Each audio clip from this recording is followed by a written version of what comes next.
Special thank you to Rabbi Yaakov Ginniger for inviting me to share with you on this beautiful, inspiring weekend, and to all those who've helped put it together. I don't know all the names. Simcha Barnett, I believe, is one of them. So welcome to the Body and Soul Connection. I'm not sure the exact title, but that's what we're going to be talking about. The Body and Soul Connection. And we're going to look at basically Maimonides. He was, as you probably know, besides being a philosopher and a legal codifier, he was probably the greatest mind amongst the Jewish scholars of medieval period. And he's responsible for having put together a legal code called the Mishnah Torah. And that legal code covers every aspect of Judaism. And it's still quoted on literally every single page of the Talmud.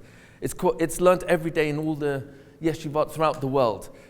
It's said of Maimonides that if you go to his grave, which is in Tiberias, it's written there, Mi Moshe, from Moses, the lawgiver at Sinai, Ad Moshe, till Moses, from Moses to Moses, referring to Moses Maimonides, Lokam ke Moshe, nobody arose as great as Moses. Meaning between these two, and you're spanning a period of about 3,000 years, 2,400 years, nobody was as great as Moses Maimonides in the delivery of clarity that he offered on every area of not just Judaism, but even medicine, which we're going to look at quite a few of his quotes, that helps us understand how to view our body.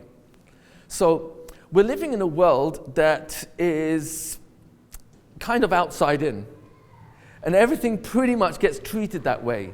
So for example, in debt, so instead of trying to figure out what might be the habits that I am doing that's making me spend more than I earn, and I'm servicing the debt instead of figuring out, well, how do I solve this inside out to change my mindset, my relationship to money, so that I actually spend less than I earn and then pay my debt down with the difference, or even invest if I've got extra.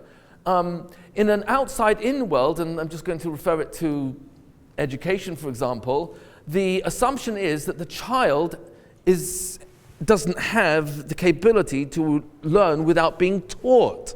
And therefore, we need to teach outside in. And that's how children learn.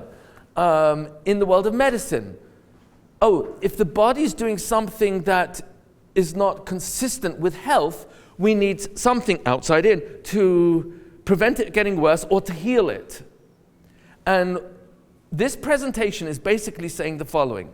If we ignore the possibility that there's another dimension at play that has a lot or almost everything to do with the body, then we'll be dealing with the body, even in relationships, in such ways that we're not dealing with the actual cause, we're only dealing with symptoms. And when we deal with symptoms, it's economically impressive. It looks like it's more efficient. But the problem is, if the cause is beneath the symptom and we've only dealt with the symptom, the cause is still there, and so the problems are still going to surface. So let me be very specific with you.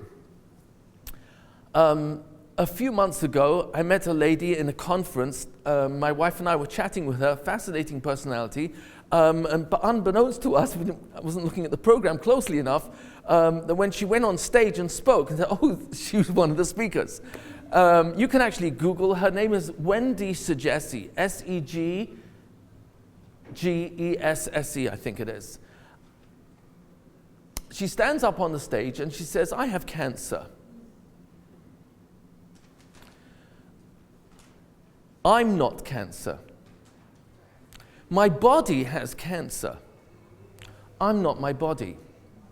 She's in stage 4. 96% of women with this particular cancer don't make it after 5 years. She's in her 8th year, she's just now going into her 8th year. And her opening line is, I have cancer, I am not cancer. My body has cancer, I'm not my body. A number of years ago, about 16 years ago, I met Christopher Reeve. Many of you will remember him as Superman. And at that particular time, he was about 4, 5, 6 years into the accident that he had, which left him paralyzed from the neck down. So he's a quadriplegic, and the first words that came out of his mouth, I'll probably quote him briefly tonight, is, "I've never been more happy in my life than since my accident." Now, he's a good actor, so I assume you can maybe get away with that, but he explained why. He said, "Because I discovered the real me is not my body." He said, "The real me is not the many homes I own." He said, "The real me is not the tens of millions of dollars I have in my bank accounts." He said, "The real me is not the over 500,000 fan mail that he's received over the years." That's more than I actually get of junk mail, almost. So it was interesting. He said, "If God only left me with a brain and a heart, I could still choose to be happy." So what we're going to look at really is the following. When we talk about body and soul, can we actually separate the two? And because the soul seems to be so esoteric, it's like mystical, and you can't see it, so how can we talk about it? How do we get a grip on it? So I'm going to start at the very beginning. And it really works like this. You never die. Your body, yes, our body does die, but the real you doesn't die. You can't put a bullet through a soul. Your soul, if we're going to call it as divine intelligence inside of you, in the words of the book of Job in chapter 31, he uses a language which is quoted everywhere, Chelek Eloka mima'al.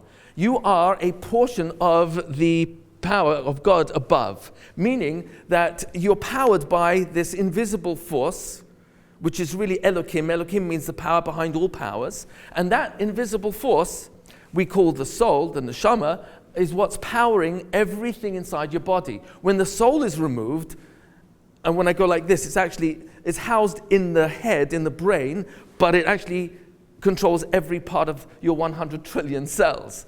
So, and that's actually, the Talmud tells us that, in page 10 in Gemara Brachas, for those who want to check it out.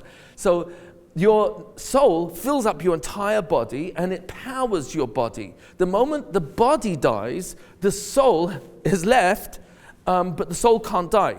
Now we actually believe, we're going to talk about it a little bit tomorrow afternoon, in Tchiyat HaMetim, which means resurrection of the dead, that means the body doesn't die either. It's only a temporary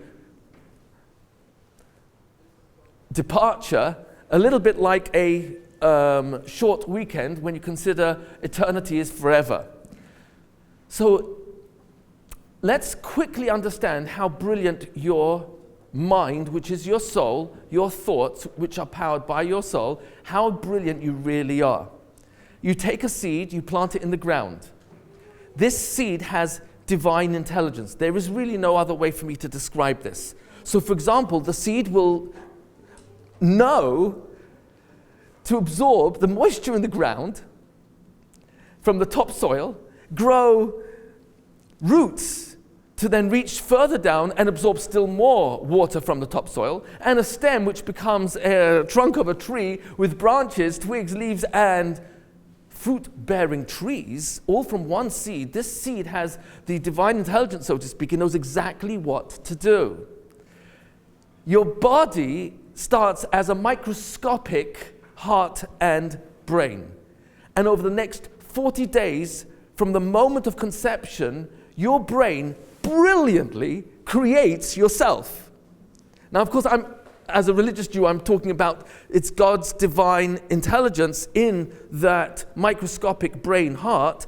But over the next 40 days, scientifically, what takes place is your brain actually creates your entire skeletal system, your entire muscular system, your respiratory system, your nervous system, your lymph system. Every single system and all the body parts are created by your mind. Are you impressed so far? That's extraordinary. So I'm going to fast forward to birth and fast forward to walking. There's a lot taking place in between, but here's the piece, I might mention it tomorrow night. In the first 2 years of the child's life, are you impressed by his brain so far?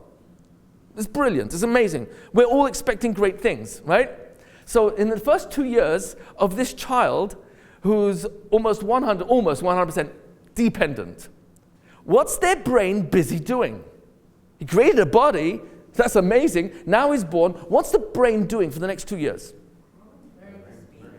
Learning to speak. What's the process of learning to speak?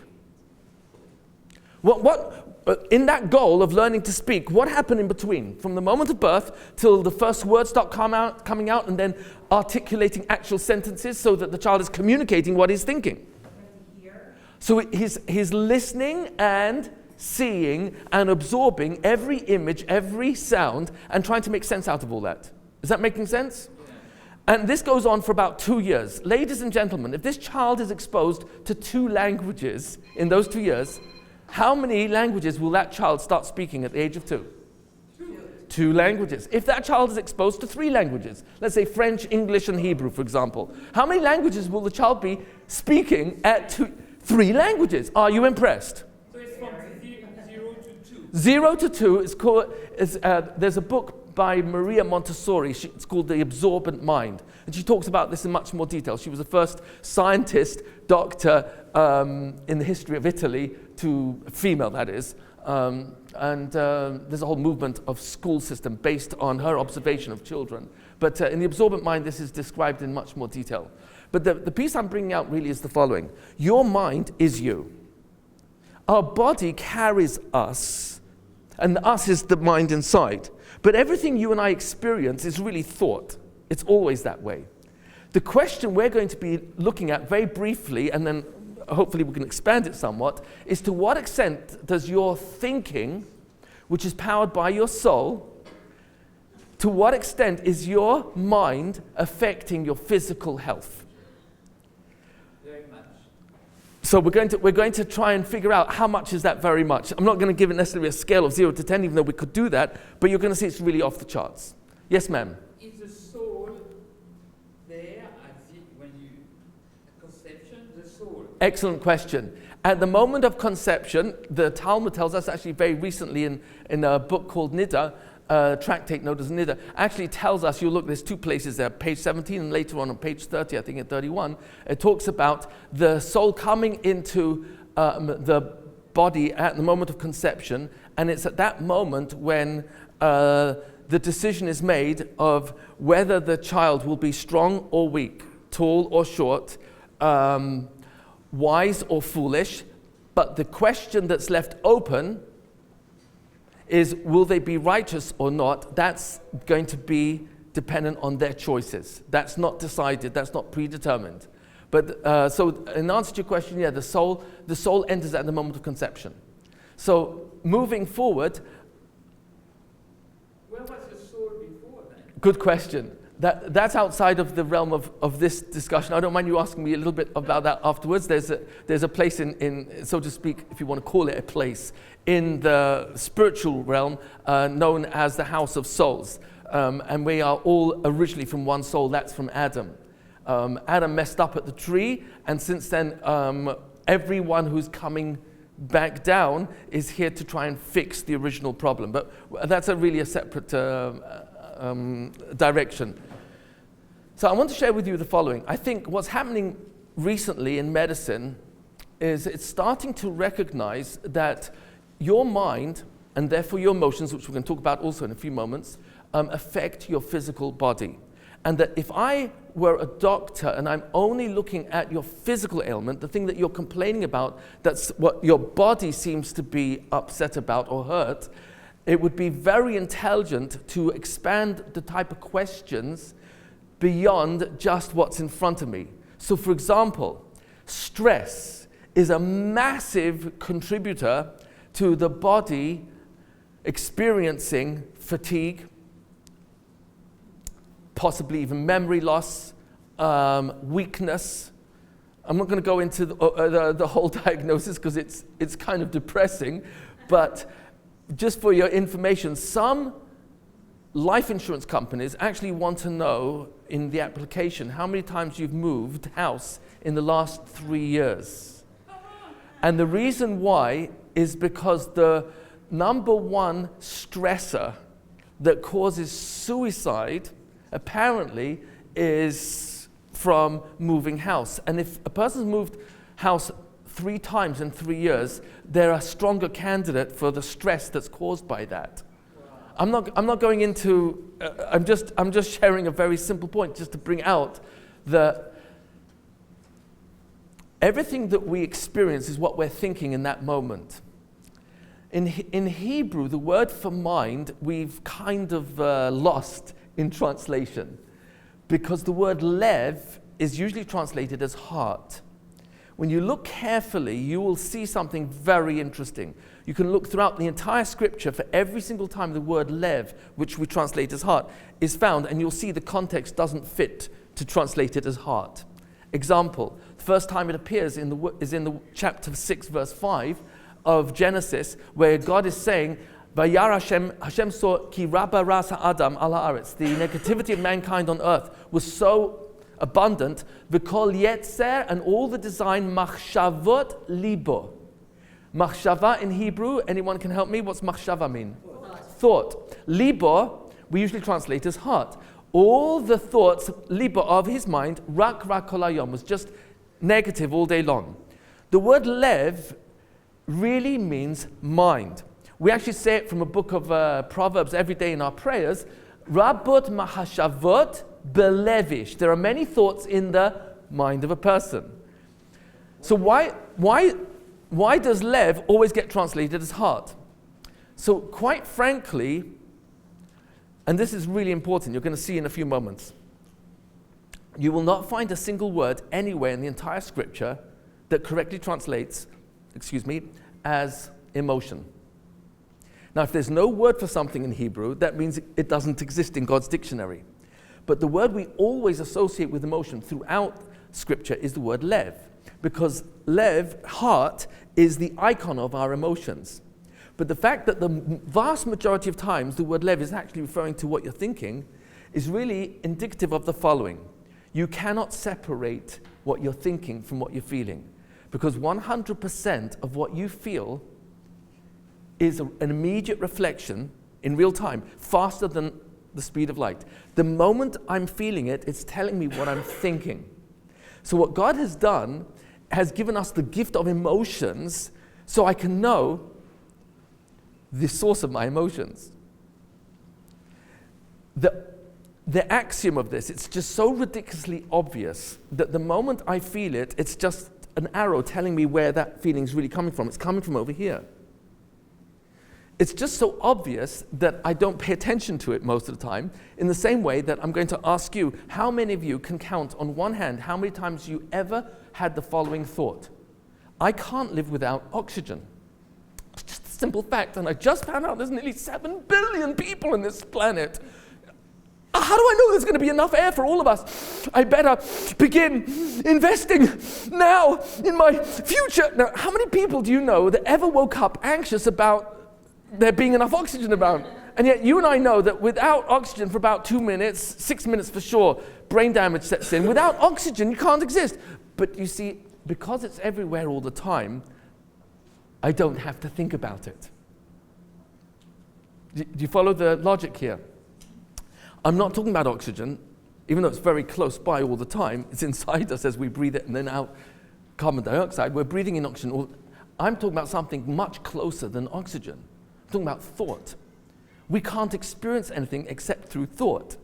So when you look at the word lev as mind, and immediately it's referring to what you're feeling, that's the reality. You can't feel anything that you're not thinking. It's impossible. Even pain you can only experience over here. I know I've got kicked over here, but this is where I'm experiencing it. Dr. Sarno, who's anyone who's familiar with his worked with literally tens of thousands of patients, where he made a big switch from becoming a spinal surgeon to recognizing that what's actually taking place in terms of pain is what he called a deprivation of oxygen to the muscles, and the origin, the source of the deprivation is stress. And that once I just even know that that's where it's coming from, without even having yet gone to therapy to actually address the issue that I'm stressed about, whether it's my wife or my sister or my brother or my mother-in-law. Sorry, just swallowing. So my father-in-law, before I even identify and address the actual issue of stress, just knowing that it's the stress that I'm experiencing that is the real cause of the oxygen deprivation to the muscles that's causing the pain. So Dr. Sarno spent the next couple of decades of his life completely focused on helping patients recognize that the pain they're experiencing in their neck, in their back, in their shoulders was actually starting from stress. And there are many people who either read his book or watched his video, I am one of them, who started to experience an incredible diminishment of the physical pain, I would say about 80%, no guzma. I was sitting in a bed watching one of his DVDs, and it suddenly occurred to me, oh my gosh, I'm so much more flexible. I would say, if I had to give it a rating, I would say 80% of my pain had gone, and all because I was paying attention to, so it's stress. So it's not I picked something up that was too heavy. He even says you can't pick something up that's too heavy, it's impossible. So one of the points he made was the following. Your brain is wired so that even if, God forbid, a person has pain in several places, let's say from a multi-injury incident, you can only experience pain in one place at a thought, meaning you can only pay attention to one pain at a time. Do you follow? It's quite extraordinary. You can only have one thought at a thought. You're only one thought at a time. And because it's so simple, that's why it's so deceptive. I don't need to pay attention to what I'm thinking. But, and I'm going to quote to you now from King Solomon, who offers that if I don't get rid of kinna, jealousy, if I don't get rid of resentment, if I don't pay attention to the fact that I have a lot of anger, then guess what will happen? It's quite extraordinary. King Solomon claims, urkav atsamot kinna, that kinna, jealousy, and Rabbi Yonah, one of the commentaries there, says it's synonymous to anger. Anger and jealousy go together because the moment I'm jealous of your good looks or your money or your professional superiority, I'm in competition with you, but you're better than I am, you're doing much better than. The moment I experience jealousy, it's like I'm angry that I don't have what you have, or I don't have your stature, or your intelligence, or your looks, or your financial, or family, whatever it is that I'm. He says, jealousy and anger literally, urkavat samut, actually rot the bones. Rabbeinu Yonah, one of the famous commentaries there, actually adds, and this is chapter 14 in the book of Proverbs, he says that my anger and jealousy don't reach the bones before they have first softened my muscles.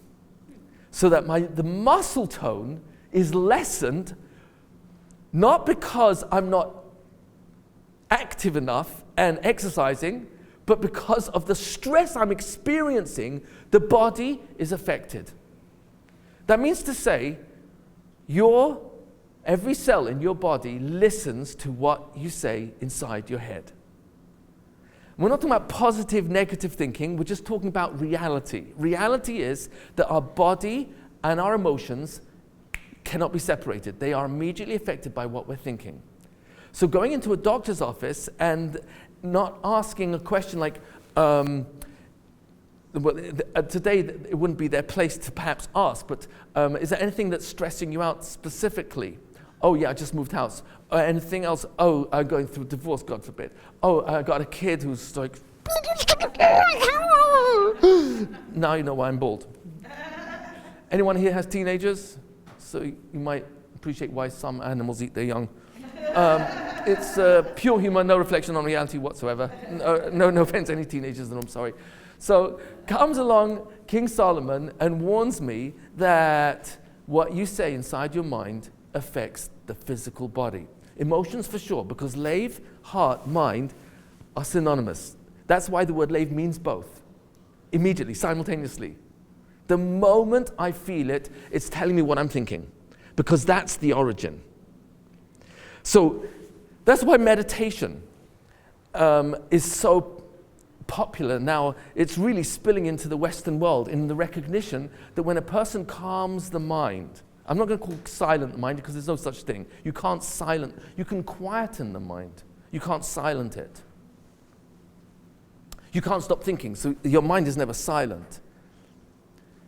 You can quieten the mind because if I've got thoughts of jealousy, thoughts of anger, thoughts of resentment towards people in my life, thoughts of bitterness, of how I feel about my lot and my portion. So those thoughts affect me over here. I feel angry, but it's not because you make me angry. That's just an innocent misunderstanding of reality. It can never be that way.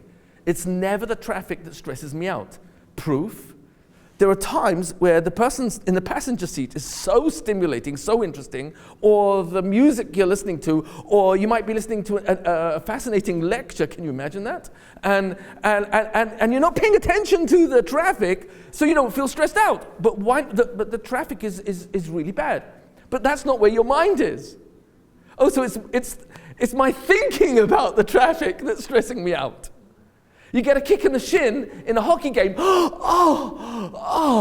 and the referee doesn't blow the whistle for another 20 minutes, but you're still running around. Then he blows the whistle and you walk off limping. I said, excuse me, Rietti, it's on video, you got kicked in the shin 20 minutes ago, so why are you limping now? And the answer is, what were you doing for the last 20 minutes? Watching the game. Focusing on the game. Oh, it's 1-up, it's a championship, semi-finals. Your mind is on the game. Oh, the minute the mind switches from the game over, referee blows the whistle, mind goes to pain. But the pain was there for the last 20 minutes. No, I wasn't paying attention. Oh, you exist where your mind is. Sorry? It depends what type. Oh, yes, I agree. There's some pain, like cancer pain. I don't think a game can distract you. So for those of you who've had this experience, I've played soccer. I almost actually went professional till I found out that you can't play soccer on Shabbat. I was 16, but I almost signed up for Chelsea. Yes, so a long time ago. You speak to people who play ice hockey or basketball even. Very often you might get an injury in the middle of the game. You might be actually on the ground and they call out time out for a few moments, and then they jump back into the game. So sometimes they have a spray to actually remove the pain, but very often it's simply your mind is on the game. You can't afford to go there. What happened in the Olympic for that gymnast who twisted? So I'm not taking away from that. If the muscle is torn, you're not going to be running on it right now. But I'm giving you an example where a person can be in excruciating pain and the mind is focused on something else entirely. I think one of the most powerful examples of that is Viktor Frankl. Dr. Viktor Frankl was being operated on in Auschwitz. He was there for 6 years, 4 years in Auschwitz, 2 years in a subcamp. And he writes in his book, Man's Search for Meaning, that they were operating on him, and he said without anesthetic. They were removing a part of his body without anesthetic. He said, I experienced the greatest liberation in my life. When he realized in a moment that the Nazis had his body and could do anything they wanted with it. He had no control over that. But they didn't have his mind. And when he realized that, I can think what I want. He realized, you don't own me, because the real me is not my body, the real me is my mind. Now that's extraordinary. That is really extraordinary, because without anesthetic, a part of his body is being removed, and he's focused totally on an incredible insight that he had about the power of the mind to overcome adversity.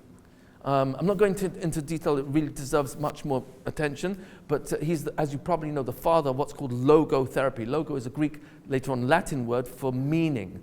So he, before the war, was already involved in this. After the war, with his experiences in the camps, he was able to share his observations of camp survivors who were not necessarily the most robust, strongest people entering the camp, but had more reason to survive than even those who came in strong, physically robust. He said it depended really on what were you living for? What did you have to survive for? Oh, you want to survive to reunite your family? Oh, you know that you've lost all the members of the family, but you want to start a family again? And in that way, win the war against Hitler in much way, because now the Jews are continuing, and you wanted to stop us. So whatever meaning a person would find, thank you. Whatever meaning a person would be able to find that would give them the will to continue, that is really the bottom line. I have a friend who I just was speaking to this week who just climbed Mount Everest. I mean, to the base there's like 18,000 feet, whatever. But he's in his 40s, and he was the eldest in the entire group of 18 people. 10 had to be helicoptered back because they couldn't take. But it was so interesting that he was talking about the willpower. It's always willpower, and that's not necessarily how physically robust you are. It has a lot to do with stamina of resilience, persistence, resistance. So I'm going to share with you some sources in the next 20 minutes in closing, where, for those who want to know, by the way, the word lave, which we translate as heart, I'm not going to tell you where the word heart originates in the translation, it's just too painful. But Ramban, Maimonides, one of the most famous of our scholars, 12th century, he offers in chapter 6, verse 5, that's the famous verse where we say, love God with all your levavcha, which doesn't translate as hearts because you only have one heart. It's talking about love God with all your thoughts. So over there he actually writes, lev hu hada'at. The heart, lev, that is the mind. Dea is knowledge. Da'at is the mind itself. So when you have da'at, so to speak, the mind that we're referring to over here, then a person actually is in control of everything, so to speak. When I'm angry because I'm thinking about what's provoking me, but it's not you who's making me angry. That's impossible. Do you follow? You can't make me angry. I could be extremely upset with you now. Now you really ruined my life. Oh, Michael, how are you doing? Yes, how are you? It's so great to hear from you. And all of a sudden, you're totally distracted. How do you do that? And the answer is, oh, sorry. Okay. It's actually worse now. What? It's worse. It's worse? Okay.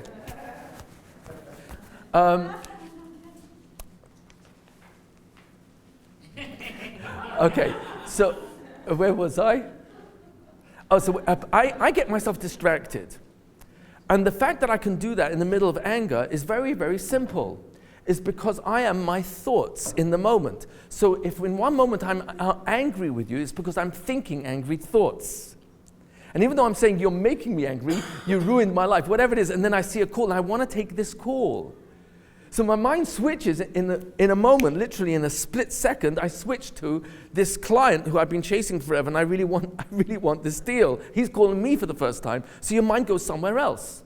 And we do this all the time. We always have that power. We always have that control. I'm going to have to rush through some of this. I apologize. In the book of Ecclesiastes, that's called Kohelet, chapter 11, verse 10, King Solomon says, "V'haseh kas milibecha," remove anger from your thinking, "V'ha ve'ra mibsarecha," and by doing so you will remove negativity or evil from your flesh. So this is simply in the words itself. When I take anger out of my thinking, guess what? My body heals. It's not complicated. Because every part of the body listens to what we say. If God forbid someone is diagnosed with a terminal disease, a person has many options, but I'm going to divide them into two categories. I could say to myself, I'm going to die. Cancer, I'm going to die. And now every single cell in my body listens. So if I'm going to die, how hard do you think the cells are going to work to fight the cancer? Well, if the message is, I'm going to die, so what's the point in fighting? But if the same person says, I'm going to live, I'm going to survive, I'm going to get through this, I've got children, I haven't finished bar mitzvah, or married, I want to be there for the next family gathering, or whatever it is, or my 60th, 70th birthday, I want to be around. Oh, you've got reason to live. every cell in the body hears that and says, let's fight the disease. You can't separate the mind, emotion, body connection because they are not separate entities. The moment you think it, you feel it, and so does the body. All three are simultaneous. Comes along, Lev Sameach, same King Solomon, chapter 17, verse 22 in the book of Proverbs. Lev Sameach Yetiv Geha, that a happy mind, Geha means heals.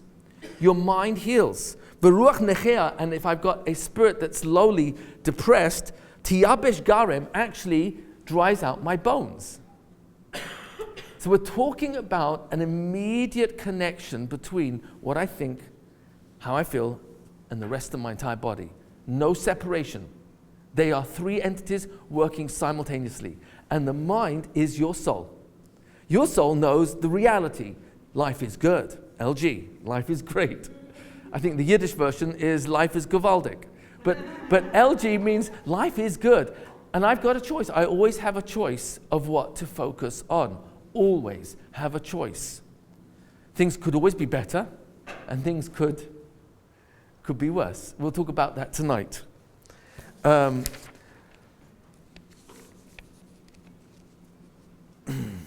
so much I really wanted to cover.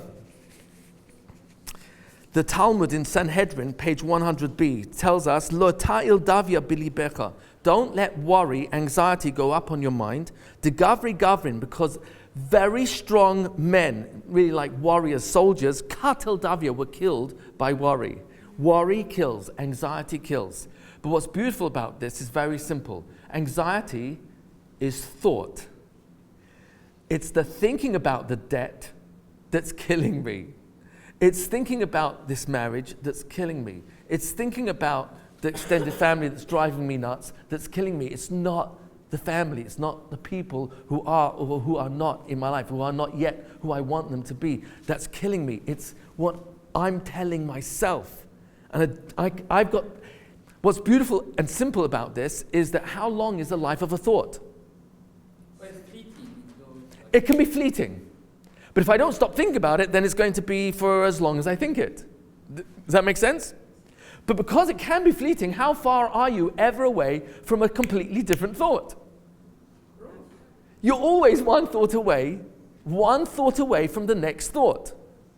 And so, it's impossible for me to really blame you, not you personally, but when I blame you and accuse you of ruining my life, that is just me delaying taking responsibility for the only person I was created to change. Not only was I only created to change me, I'm the only person who can change me.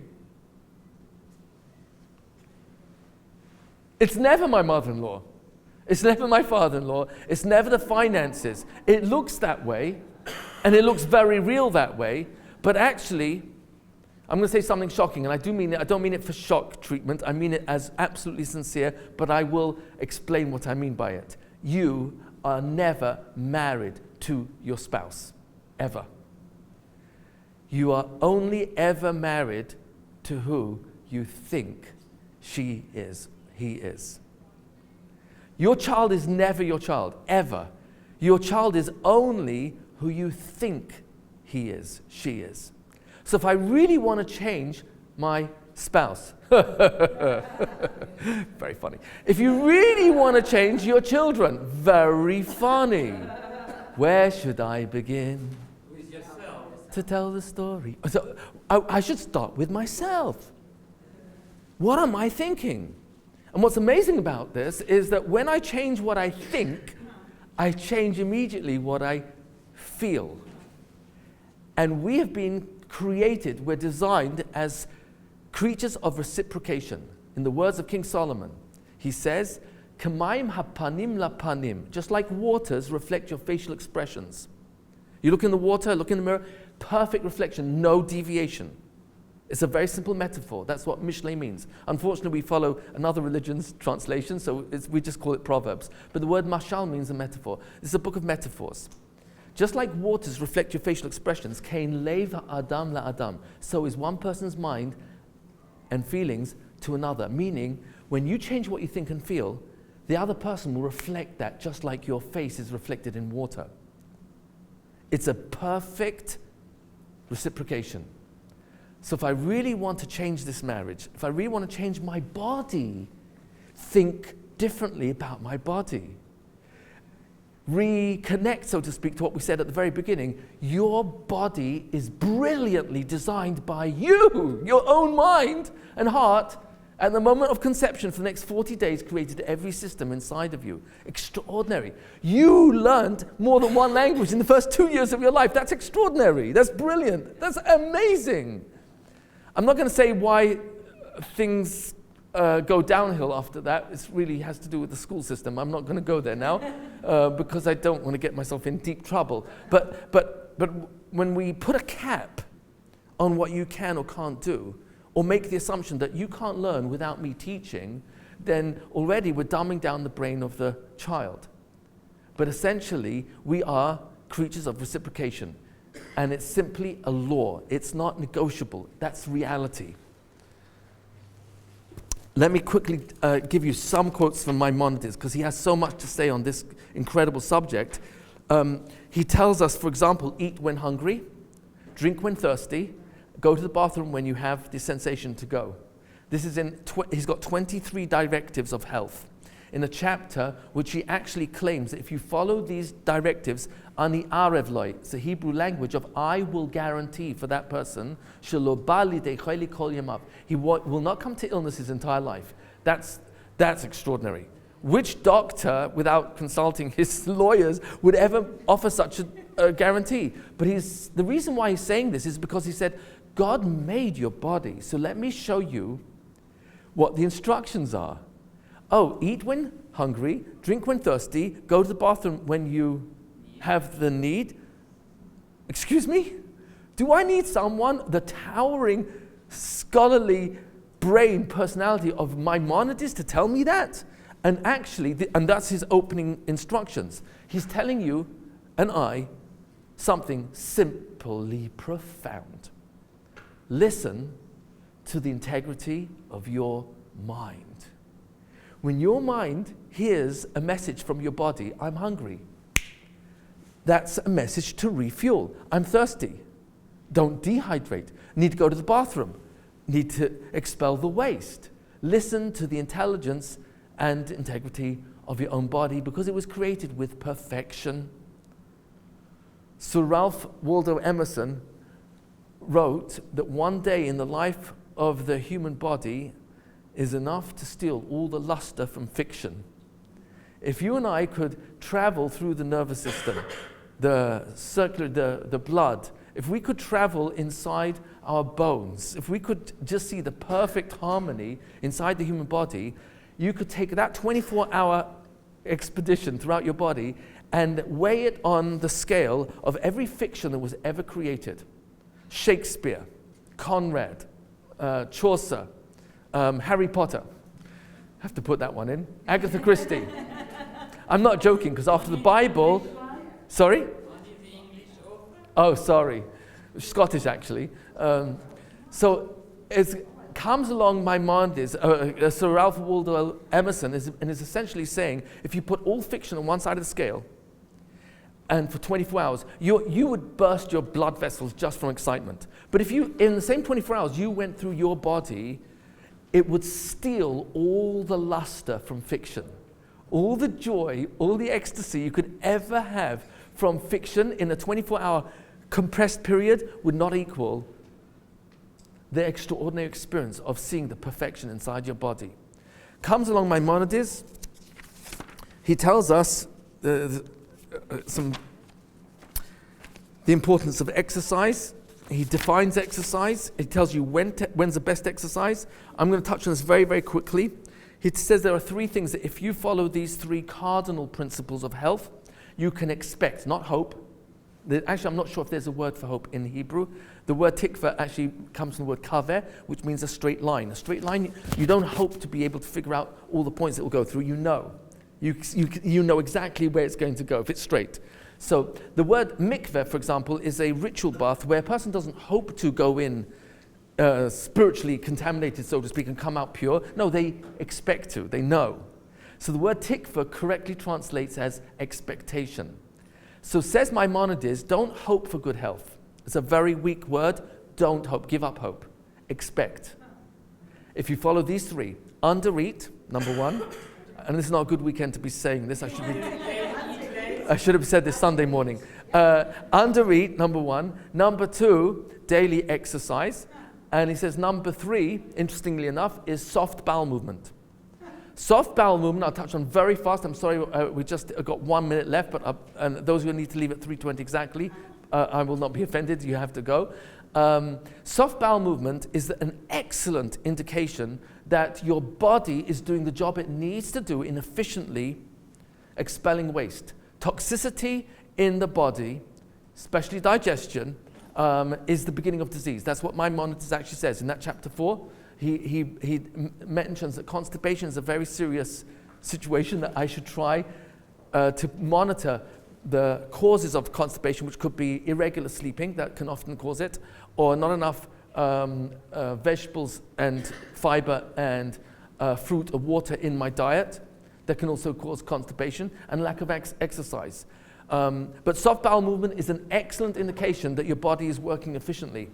Number two, undereating. I don't have the luxury of time to go into that, but he basically says if you undereat unhealthy foods, that is way superior to overeating only healthy.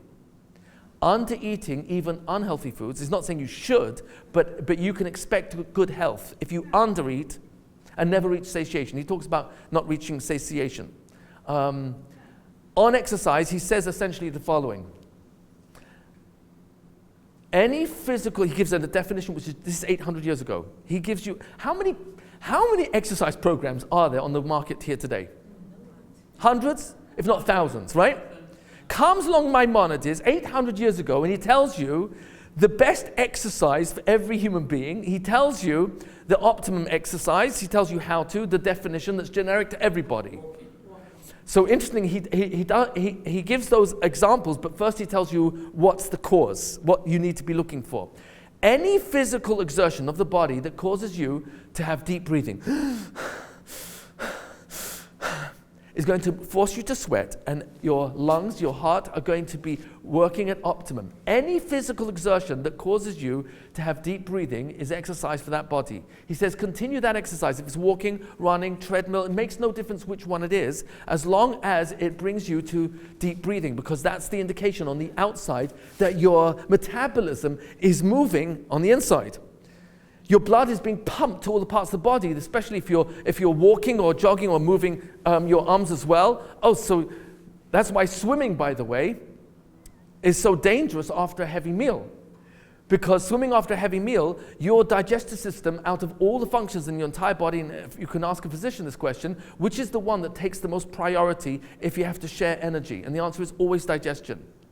The heart must pump blood for the stomach to break down the food, because if it's not broken down efficiently, it will become toxic. It will putrefy. And in putrefying, it goes to the bloodstream, and now the bloodstream will bring the toxicity to the cells. And that's where disease can be caused. Maimonides is bringing this 800 years ago. So he says, be very careful not to exercise after a heavy meal. Always on a light stomach and digested. Now he tells you that once you've reached the point where you're sweating or deep breathing, continue that until any one of the following three surface, and now you know you've reached maximum. Over-exercise, don't go there. Number one, if you feel any pain in any joints in your body, trust your body. Trust what you're thinking. Your body's telling you a signal, this is hurting me, stop the exercise. If I experience a change in my facial expression, so for example, I'm in front of the mirror and I'm on the treadmill. Oh good, only 40 minutes left. Excuse me, Rietti, look at the mirror and you'll notice that your face is strained. And the word for face in Hebrew, there isn't actually one, because the word for face is panim. Panim is plural. Why plural? Because you don't have a face. Your face changes every second of your entire life. Every moment your face is changing. You have over 46 muscles in your face. You can make unlimited facial expressions. This is not me. The Radak says this in book of Joshua, chapter 1, verse 1. So there's no word in the entire scripture for face. That means it doesn't exist because your face is changing all the time. In fact, even after we die, it continues to change for. That's what Beethoven did after he died. He decomposed. Sorry, British humor, sorry. So comes along Maimonides and he offers the definition of exercise, any exercise that brings you to deep breathing, and therefore you're going to sweat. Sweat's very, very healthy. It's the next biggest eliminator after urinating and defecation is sweat, because you've got the whole surface body to get rid of toxicity in your body through sweat. So it's very, very important. Says Maimonides, if I notice facial expression is strained, stop the exercise. If I notice pain in any one of my joints, stop the exercise. And here's very interesting, if I stop sweating, stop the exercise. That's a sign that I'm dehydrating. Stop the exercise. Says Maimonides, what's the best exercise of all? 800 years ago. And fascinatingly, he says, One you enjoy. One you enjoy. The example he gives is a ball game. He says, any exercise that you're enjoying, he claims that the emotion of happiness when you are having a physical workout is totally superior, completely different than if I've got to work out, but where's my mind? This is really hard. I can't believe I've got to do this every day for the rest of my life. Got to be joking. But if you're playing a ball game, especially if you're winning, and you're enjoying the game, tennis, basketball, soccer, English football, you're enjoying the game. Even table tennis, ping pong. You can work up a sweat playing ping pong. Says Maimonides, the best exercise of all is one that has happiness, because happiness with your physical exercise is the best possible workout. There's much more to be said on this important subject, but I'll close on the following. He says, the most important beneficial of all exercise is physical stimulation to the point that your emotion becomes influenced and rejoices, such as ball games, because the emotion of happiness will often suffice to heal the body just by its very presence. Joy and happiness alone make people's illness milder. It's important to pay more attention to exercise of the emotions than exercise of the body. Devote all manner of exercise to the development of happiness, contentment, and rejoicing. And he gives a list of all the items that reduce body fat and diminish physical strength. Fasting, insomnia, anxiety, severe emotional strain, anger, constant desire for women, lust for money, lust for political power, recurring thoughts that give me no peace, jealousy. Where you mean fasting is against fasting? No, it's talking about where you're fasting to the point of weakness. So, actually fasting in intervals, he brings like once a week for half a day is excellent. It's very, very, very good, very, very healthy. And there's a lot of scientific information nowadays. There's 8:16 where people are between the sleeping hours, not eating for 16 hours and then eating for 8. And it works very well for the metabolism, because originally we were really designed not to be eating late into the night and having a very, very it doesn't have to be a breakfast first thing in the morning, but everyone's metabolism is different, so I'm not going to mention too much about it now. The main point I just want to bring out, and I'll close and take any questions, is that you cannot separate the mind, which is really powered by the soul. You can't separate mind, thought, from emotions and the body. And if I'm going to treat the body outside of what I'm feeling because of what I'm stressed or anxious about, or bitter or angry, or whatever it is, then I'm only dealing with the symptom on the outside, but not the cause on the inside. It's always starting here. Thank you for your patience. Any questions? Yes, ma'am. Where does the Rambam write this? What's it in? The quotes I was giving to you are in two places. Chapter 4 of called Hilchos Deus, which correctly translates as the book of attitudes. Hilchos Deus means book of thinking, laws of thinking. So it's in chapter 4 there. But this about exercise and happiness, he mentions exercise 3 times in that chapter. But the definition of exercise and this happiness connection is in his medical writings, and it's in volume 14, treatise number 18. That's where he brings that. Did Maimonides say you have to eat vegetables in his Oh, he says that you should, when you eat food on your plate, choose the light food first and then the next least light. So, for example, if you've got vegetables and chicken and fish and meat, first I should have the vegetables because that's the lightest. Then I should have, so the fish is a bit lighter than chicken next, and then meat. He says don't do it in reverse because what ends up happening is that the vegetables will get digested later and it will take longer because the meat can take up to 6 hours to digest and break down. And so the vegetables, God forbid, will putrefy early, and that causes toxicity. You shouldn't eat vegetable at the same time as meat? Oh no, you can eat vegetables with meat. Yes, you can actually. You say it should be even But early. Sorry? Earlier. You said Yeah, but first the vegetables. Yeah, and he says don't drink in the meal unless it's wine. But you shouldn't have water in the meal or just a very small amount. And he explains why. It's very simple.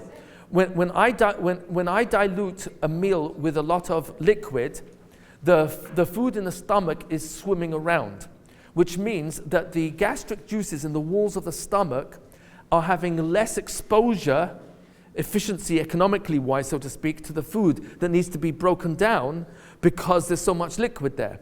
So he says, if you want to drink before the meal and drink at the end of the meal, but not during, or take a sip. If it's wine, he doesn't seem to be bothered that you can drink wine. Somehow or other, wine is different in how it's really grapes that have obviously fermented to wine.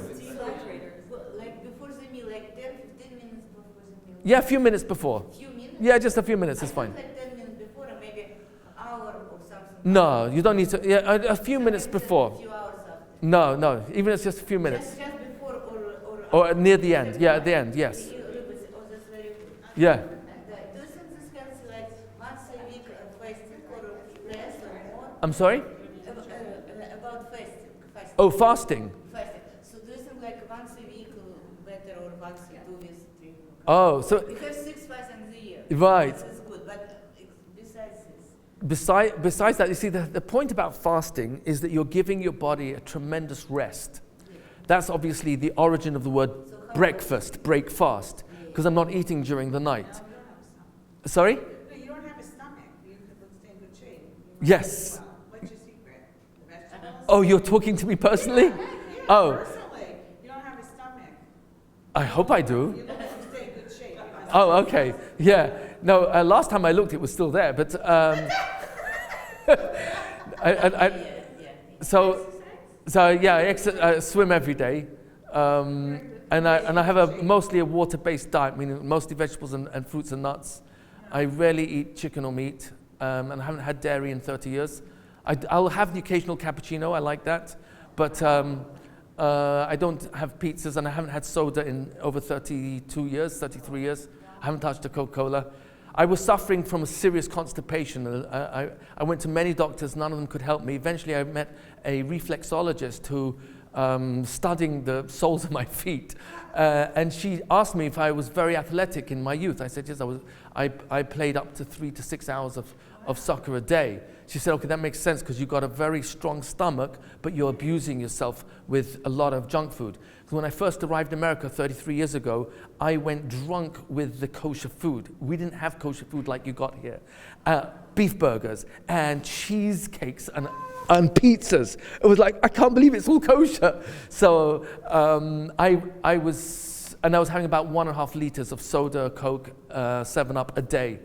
So she told me, if you want to die young, then you definitely continue.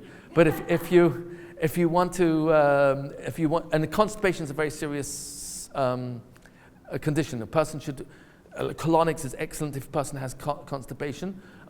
Laxatives is okay as dealing with a symptom, but it's not a solution, because what laxatives can do is, basically, this is the way Rambam puts it when he talks about shooting for medicine before you first exercise, undereat, and eat healthier foods that have much more nutrition in them. He says that the problem with laxatives or any medication, if I take that as a first route before I've asked, well, what can I do differently in my lifestyle? He says the medication, even if it does work, will actually train the that part of the body to become lazy and not have to heal itself because I'm using something from the outside in. I'm not a physician, and I don't mean this to be applicable in any person's specific case, but I'm giving it as a general principle. The best thing to do for constipation is exercise, water-based kind of a diet, and also to be careful not to have irregular sleeping habits, because that can also disturb the digestion and cause constipation. Fiber and like plant-based diet? Yes, Fiber, right? yes. There's a Dr. Esselstyn who's written a book. He's a prominent heart specialist and cardiologist. Dr. Esselstyn, he wrote a book called Treating and Reversing Heart Disease. Reversing heart disease. And so Esselstyn, I'm forgetting. Dr. Esselstyn. Yeah, half of his book is showing you, he's got a lot of pictures there showing you the veins of his patients who, before they followed his diet, which is very strict. There's no animal products whatsoever. But you're talking about people who have, at a very late stage in heart disease. But he showed you that the power of the body to heal itself is so strong that literally you can see the difference 3 months afterwards, after taking a water, vegetable, fruit only based diet, no oils and no meat or chicken. The veins actually were able to heal themselves, and you saw the cholesterol fall away, and the size of the arteries became normal again. It's absolutely extraordinary. The other half of the book is all the recipes, but he's a top cardiologist in Ohio, in Cleveland, Ohio. Clinton read this, that I'm sorry? Clinton, the former president, was patient of his, because I read about it. I don't know. What's the guy's name again? Esselstyn. Yeah. ESS. You could Google his name. I'm sure. Yeah, I think it's called. Google the words "reverse heart disease" Esselstyn. It's for sure going to come up. Diet, I think. Yes. And then you said the sleep is 7 hours you need or 8? So it really depends on the person. Maimonides says that 8 is really. Is it really proven though? Why is it so important though? Why is it really that important though? It appears that, well, I'm not going into the details now because it's more than one component here. But Maimonides, for example, tells us be very careful not to go to sleep on a full stomach, especially meat. The reason why is very simple. Even if a person gets, let's say, 8 hours sleep, but if he had red meat as a heavy meal, now red meat takes 6 hours to digest. If a person's sleeping, the metabolism is going faster or slower. It slows down. So it actually takes closer to 7 hours to digest red meat. If a person eats a heavy meal before going to sleep, what ends up happening is that even though he, to the clock, slept 8 hours, his body got 1 hour rest, maybe 2. So he could wake up, let's say, and it's a ridiculous example, but could you imagine, let's say, a Friday night having a very heavy meal? I mean, just as a wild example. So a person wakes up, let's say, Saturday morning and says, "Oh no, I missed the morning prayers. I'm so tired. I work so hard during the week. I just work so hard." So then Saturday afternoon, Shabbat afternoon, he takes the world's fastest sleeping pill, Cholland, and now he's out for another 3 hours. Right? And he wakes up, "Oh, I missed the afternoon prayers. I worked so hard. I'm just so tired." The reality is, it's just a mistake about reality. He thinks that he's tired because he works so hard, which is probably true, but guess what? If I'm abusing my body to the point where I'm resting after a heavy meal, that's not the best time to rest. I shouldn't be having a heavy meal in the first place, but if I do, so walk it off, slow it, don't exercise in a thorough way, but walk it off, or spend an hour or two, he says at least 2 hours after a heavy meal before going to sleep. Otherwise, while my body is supposed to be replenishing energy, what's actually happening is it's spending energy to digest the food in my stomach. And so instead of me actually getting stronger, I wake up tired, groggy, exhausted. So that's his. I believe you shouldn't eat past like 5 or 6 at night either. That's some truth in that, I guess. Yes, the circadian clock of the body should really follow Yeah, but you know, you can cheat once a week and you'll get away with it. Like Shabbat, you can cheat once a week, you get away with it. Your body is very strong and very powerful and it's got a lot of self-healing properties. So I did not get that. So how You're welcome. Oh, yeah. It's so funny, I always ask on forward, weekly call, I always ask about the Mount Sinai, to say, how do they, it's so funny you're doing that question. Oh, that's right. Every week, I just asked it the other day, this is for your eyeglasses. Oh. Like, what, it's perfect. Oh, thank you, Susan. Yeah, you're welcome. Wow. Yeah, enjoy. Oh, that's kind. Thank you. Thank you. Shall we check in now? Okay, so how often you recommended to fasting? How often should you fast? Once a week, 1, 2 weeks, 1, 3 weeks. Approximately. So it's brought in. It's mentioned that Friday is a good day to fast, Okay. and give the body rest, especially that one's going to eat much more on Shabbat. So once a week is good, but it can.